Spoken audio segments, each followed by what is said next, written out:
Good morning, good morning, good morning. It is Monday. The weekend is behind us. This is the Morning Blast with myself, Ryan, and of course, Michael. One of the most candid podcasts you'll find on markets. Nothing we say on this is trading or investment advice. Hopefully we give you put a smile on your face to add back to your day. As usual, just a friendly reminder that there is no editing or anything that goes into these. So you take us as you find us, which again is usually very expletive filled, etc., etc. Michael, how are you on this fabulous Monday in London? Yeah, very good morning to you, Ryan. Good morning, everyone. Nice, calm start to the week, isn't it? Well, very much so, mate. Very much so. Not a lot going on. Yeah, just a little bit, And apparently, at any second, we're going to have some revelation about Rachel Reeves as well. As if you're playing this on the playback, once it goes off on the podcast channels, you'll probably know more about Rachel Reeves's, new. What would you call it? Well, Robert Jemrick, the Reform economy spokesperson, or whatever he's called, suggested that it's a shocking revelation. So I was just wondering whether, contrary to all other evidence, they finally found out that actually she does have a brain inside her head. Whoa, I see what you've done there. Very, very cutting. But let's move swiftly on from the personal attacks.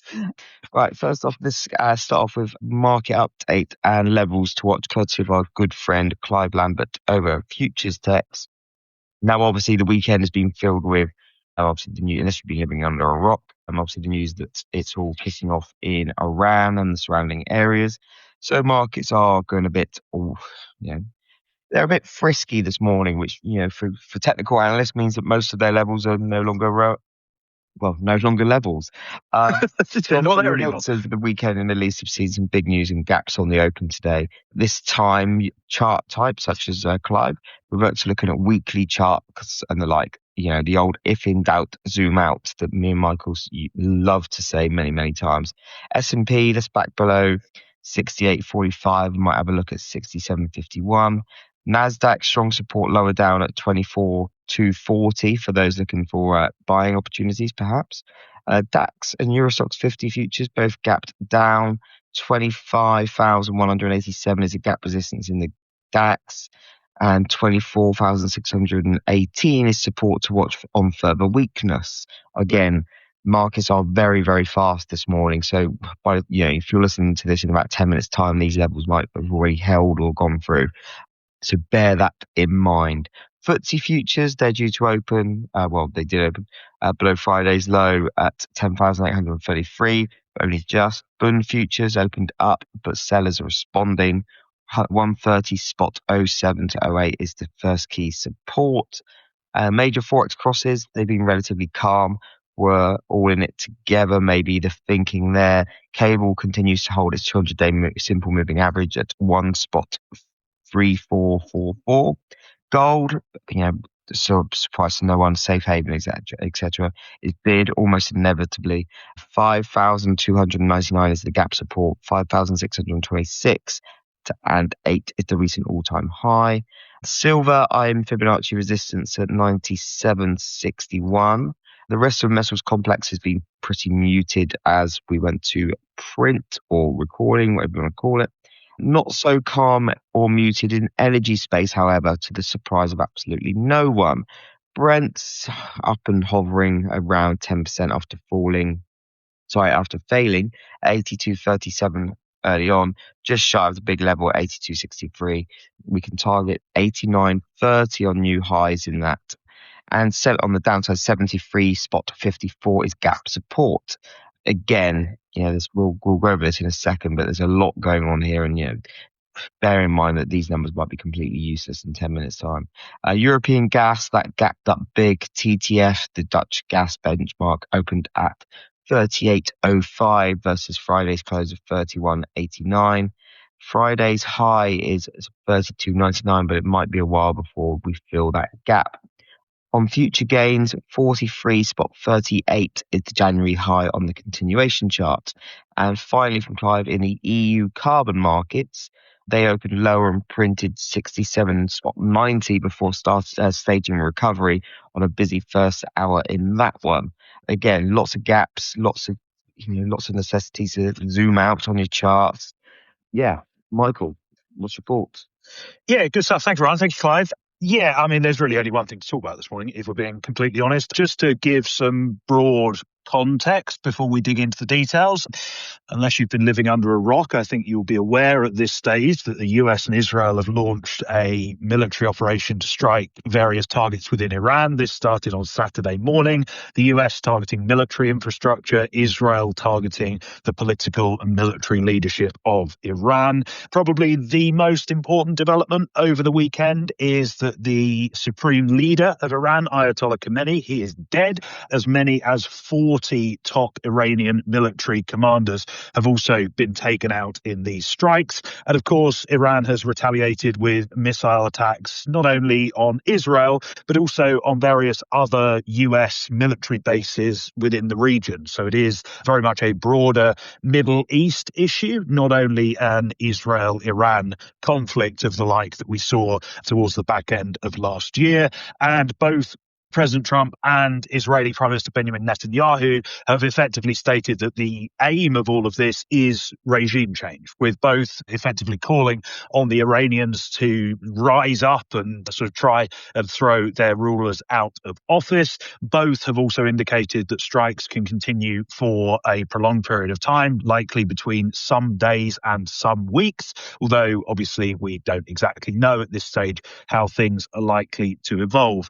We'll get on to the details of all of this in a second, but I did just want to say, first of all, two things. One is we hope that this comes to an end pretty damn quickly. No one wants to see a war. No one wants to see, people getting injured and maimed and killed. And obviously, it sort of goes without saying that we hope the hostilities do cease sooner rather than later. The second, just to take this back to markets, is I think what, again, is interesting in situations like this is not necessarily what we do see, but what we don't see in terms of the market reaction. Because actually, thus far, I think the reaction has been fairly predictable and fairly contained. We've seen energy prices move higher, as you would expect, pricing in a greater risk premium. We've seen gold rally on the back of some haven demand, and the dollar has rallied on the back of that haven demand as well. Equities coming lower as participants have de-risked their portfolios. I think the S&P futures down about 1.5% as I speak. And we've also seen the market pricing this as effectively a commodity shock, which again makes sense, because if you look at some of the biggest losers in the foreign exchange space in particular, they are the pound and they are the yen. And obviously both the UK and Japan are big energy importers, which is why those currencies are getting hit. But in terms of what hasn't happened, markets are functioning, markets are orderly, markets are relatively contained. Yes, volatility is high. Yes, spreads will be wider. Liquidity may be a little bit more challenging than we would usually expect. But this is not, well, again, I don't want this to be famous last words and tempt fate, but this is not a systemic risk event. This is a commodity and geopolitical shock that markets are discounting in the way that markets would typically discount. We have not seen any sort of dysfunction at this moment in time. And I think that's a very, very important point just to make right off the bat, because as always with these sort of things, there's plenty of hyperbole doing the rounds. There's plenty of people saying, markets are manipulated, the US government are buying the dip or whatever. That's not the case. Markets are functioning as you would expect markets to function in an environment such as this. Yeah, no, exactly that. And obviously, it's when things like this happen, I am always kind of very hesitant to try and give updates and stuff, because by the time you even stop recording podcasts, there's already been a complete change in what you said. So it all becomes very pointless. So what I'd rather talk about is kind of more, if in doubt, zoom out, kind of, stuff about like how to handle days like today, and more kind of topics that we can come back to, and also people can hopefully take something away from, like basically is how not to trade rather than how to trade events like this. So like almost like a survival guide. So for me personally, I always recommend people. One of the worst things you can do, especially in times like this, especially like times like now where Twitter, social media is so saturated with hot takes and headlines and sources. It's the worst thing. Well, one of the worst things you can do is try and trade every headline, because So many times it's the same headline regurgitated or worded a separate different way. So you don't know if this is new information or old information. Mm. So often as well, there's just absolute bollocks spoken on social media. Be that misinformation on purpose, or people just generating clicks, or people just getting the wrong end of the stick and like regurgitating an old headline, etc. So, do not try and trade every headline. And it's very, very easy to try and do that, especially in the world we are now. Reduce your size, widen your stops, etc. It sounds like very basic, information, but you'll be surprised how many even experienced people need to be reminded of this. This is textbook volatility management. That's really what you've got to employ on days like today. Be very, very careful. Going back to kind of like trying to do not trade every headline. Be very careful about your sources. Find a couple of sources that are kind of reliable, that tend to get the news very rapidly, but more importantly, they're reliable. And, as hard as it can be, try and stick to those sources where possible. One of the reasons why you need to do that is because, you know, over the duration of an event, you want to kind of build up like a running commentary, a running picture of what is going on. It's far easier to do that if you have a set, group of sources. So then you can kind of follow what the narrative is through those. Because if you try and follow everyone, you'll get some people posting headlines as if they're breaking news, but in actual fact, it's 6 hours old, and you've actually already read that, but just via somewhere else. It all gets very, very confusing. It's trying to distinguish signal from noise. It's sometimes it feels like an impossible task. But this is why, unless you're able to do that, and it is a talent to be able to do that, it's why you really shouldn't be trying to jump on every small move. And also remember, like, the historical playbook.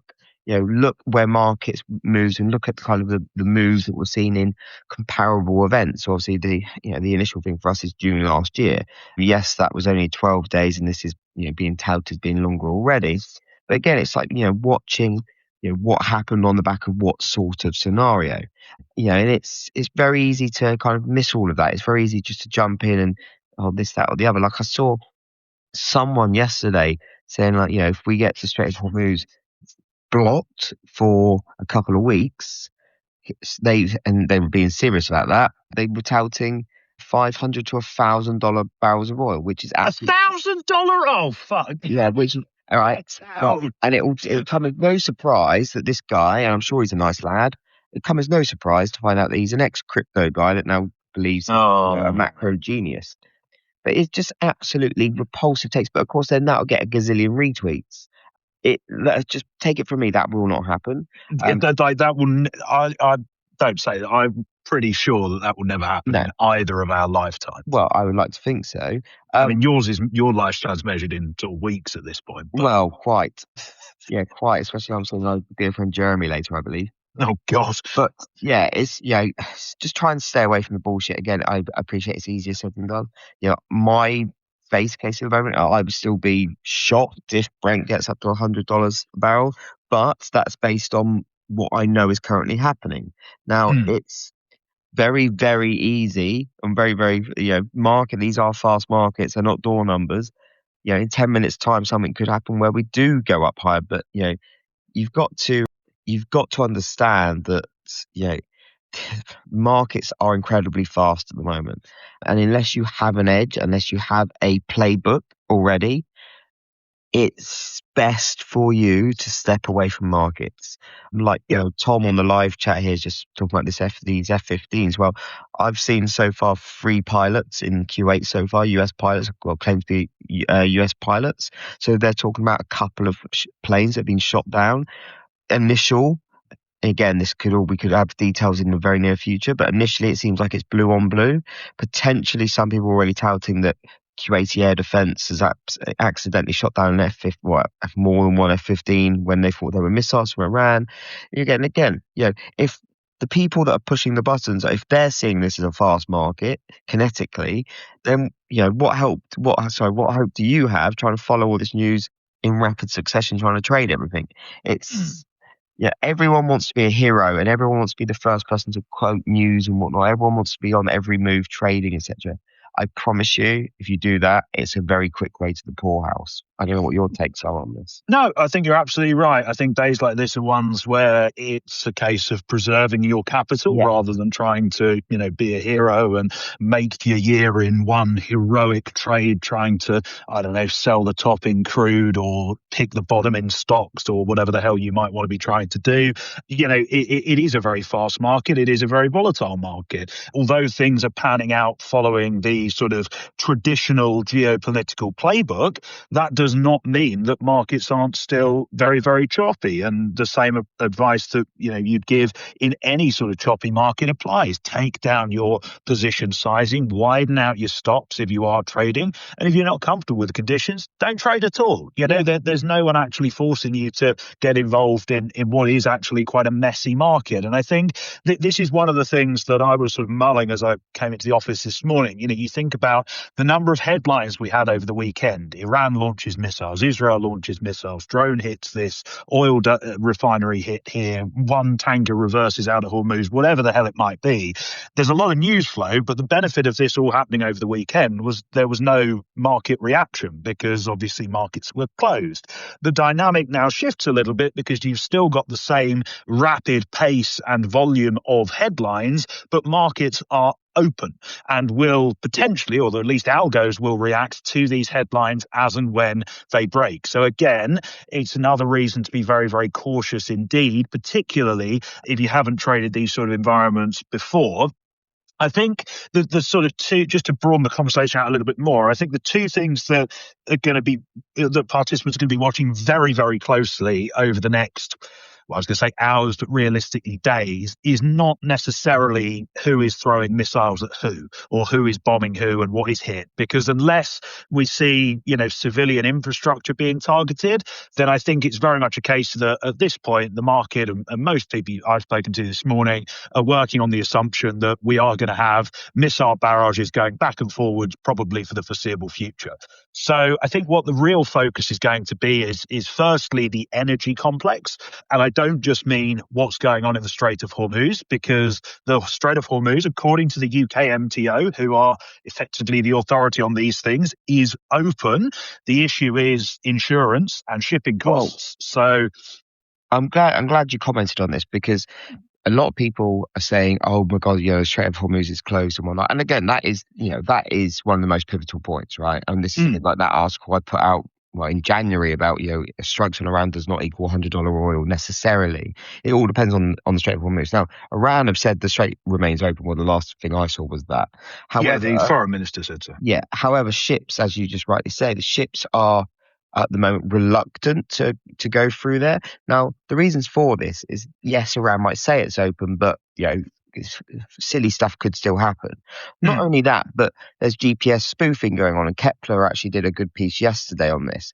So the problem is, your ship, you're a laden oil tanker, say for instance, you rely pretty heavily on where you are fucking in the Strait of Hormuz, because there's stuff around you, right? You need to know exactly. Yeah, well, there's lanes you have to go through, and if you don't know whether you're in the lane or not, you're going to get into a bit of trouble, aren't you? And exactly that. So there's a lot of GPS jamming and GPS spoofing and stuff, and so a lot of the time, the ships at the moment around that area literally do not know with any certainty, according to GPS, where they actually are. Now, the easiest thing to do and the safest thing to do is just then drop anchor and wait until you can work out what you're doing. Also, on top of that, certain shipping companies are saying, "Do you know what? It's part of our force majeure strategy or whatever." But then these plans will be in place for years. They will say, "Right, okay, we're enacting this kind of contingency plan. Therefore, everyone find a moorage, go to an agreed upon anchorage site and wait." And not only that, but then there's also insurance companies. Some of those are bringing in their war. They're kind of like, I can't remember what the phrase is, but kind of like war scenarios where your insurance no longer counts. So if your boat's laden with oil, the best thing to do, if you're no longer insured, you just moor up somewhere and you wait to see what happens.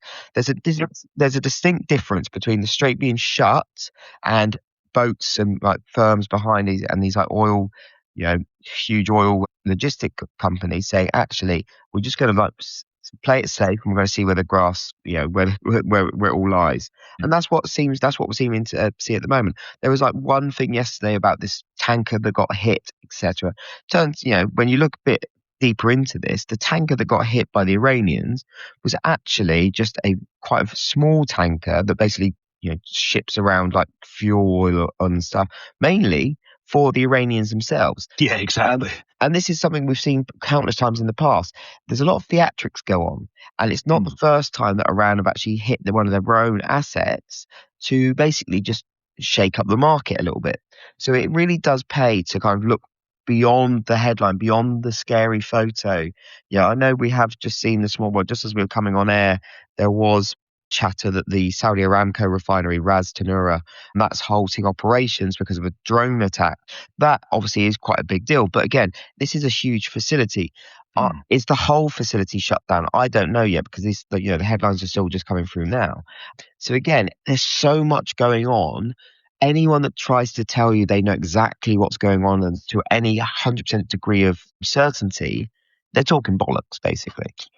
Yeah, absolutely. Fully agree with that. So I think not only the Strait of Hormuz, just energy infrastructure in the region. You alluded to that Saudi Aramco drone potentially. We don't really know what's going on there. Also, Karg Island is the key one to watch. That's is basically where all of Iranian oil comes out of. So if you see a headline with that in there, just bear that in mind. Well, and then again, tanker trackers, Sam and all that. And I've known Sam for probably over a decade now.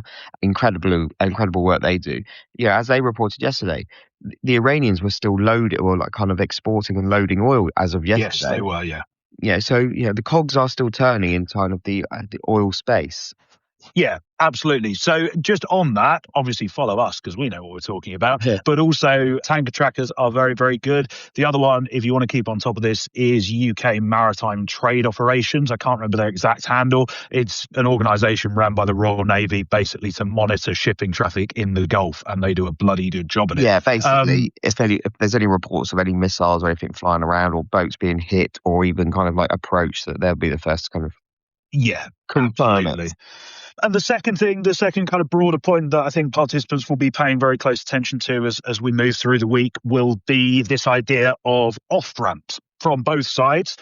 We are, as I said, we've kind of baked into the price now that we've got missile exchanges and that we're kind of ready for what could be a relatively prolonged conflict between Iran, the US and Israel. But I think attention at some point has to shift, not only from a market perspective, but also a military and a political perspective to how do we end this? What does the end look like? How far do Trump and Netanyahu want to go in terms of regime change? What does that regime change look like? Does it get to a point where, they feel they've achieved enough and they then start to discuss negotiating with the Iranians, et cetera, et cetera? Again, we're not there yet, but at some stage the attention will shift to, okay, fine, this is the aim of the conflict, this is what you're trying to achieve from the mission.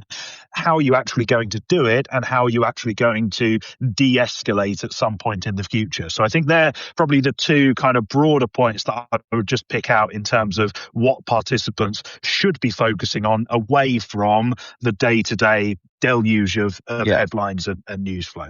Yeah, no, quite exactly that. But have we got any economic data or anything like that out today? Not that it really matters. But... Well, do you know what? It is. I was going to say, we might as well do the week ahead just in the interest of good order, because it is actually quite a busy week coming up. Although, as you rightly say, Ryan, I don't think any of it really matters at this point, because focus will obviously be on what's going on in the Middle East. Just to pick out a few kind of highlights in terms of the data docket this week. Today, we get manufacturing PMIs from pretty much everywhere, including the ISM manufacturing PMI printout of the States at 3:00 this afternoon. That survey expected at 51.5 in February, down from the prior 52.6. Into the remainder of the week, tomorrow we get February's flash inflation numbers out of the Eurozone. Headline CPI is seen unchanged at 1.7% on the year, core unchanged at 2.2% on the year. Actually, just on that, obviously, another thing that everyone's running around saying is inflation's now going to go mental again. One, the impact of energy prices on headline inflation metrics only comes if the move higher in those prices is sustained. If we print $80 a barrel in Brent and then trade back where we were 2 days later, the inflationary impact is relatively limited. Secondly, central banks tend to look through any energy price shocks. So the impact on policy outlooks is likely to be relatively limited. That's just another one that everyone has sort of latched onto over the last day or so. Back to the week ahead into Wednesday, we get GDP out of Australia. We also get the ADP employment report from the US, of course, Ryan's second favourite data release. That's set to show 50,000 private sector jobs having been added last month. We got the ISM services PMI print out of the States on Wednesday too, plus the Fed releasing their beige book and earnings after the close on Wednesday from Broadcom, which will obviously be interesting because all of those jitters about AI, is it taking over the world? Is CapEx too high? Is the reality somewhere in the middle? Those jitters haven't gone away just because we're talking about war in the Middle East. They're still there. They're still in the market. They're just at the back of people's minds rather than the front of them. And I think that's another thing people tend to lose sight of when, they get swept up in the latest narrative and they forget what we were talking about before. What we were talking about before has not gone away. It's still there. It's still a concern. Anyway, I've gone on a tangent again. Back to the week ahead again. Thursday, there's not a lot going on. The weekly jobless claims stats from the US plus retail sales for January from the Eurozone. And then we conclude the week with a relatively busy Friday, including the February US labour market report, headline payroll seen having risen by 60,000, unemployment having held steady at 4.3%. We also get January's US retail sales data, where consensus sees sales falling by 0.3% on the month. And we also got 3 or 4 Fed speakers into Friday afternoon as well. However, as we said right at the start of that rundown, I do think it's very much a case of economic data, central bank speakers, macro news flow taking a major backseat this week, at least at the start of the week, compared to the geopolitical news flow, which is going to be the main driver of price action and sentiment, certainly today, and I would probably wager all week as well. Yeah, no, echo that. And again, it's not sexy, but for a lot of people, stepping away from markets in time like this is the best thing to do, unfortunately. Yeah. Yes. Because I've seen a lot of people get very heroic, especially if on the initial moves and stuff, they make a bit of money. And after the event has concluded, they've done their arse. But there we go. Indeed. And just lastly, again, I know we said this at the start, if you have listened to this on record, please don't come for us when, prices are different or news flows different. It's 9:00 Monday morning in London. Even in 10 minutes time, the situation could have changed. So please do bear that in mind. Everything is guaranteed until the moment we say it. Indeed. Michael, thank you as always. Listeners, thank you as always. Again, please, please, please, please, please be careful out there. Do not do your arse. It's all about capital preservation for many people on days like this. Whatever you're doing though, do keep it tight, stay safe, and we'll see you all tomorrow. Much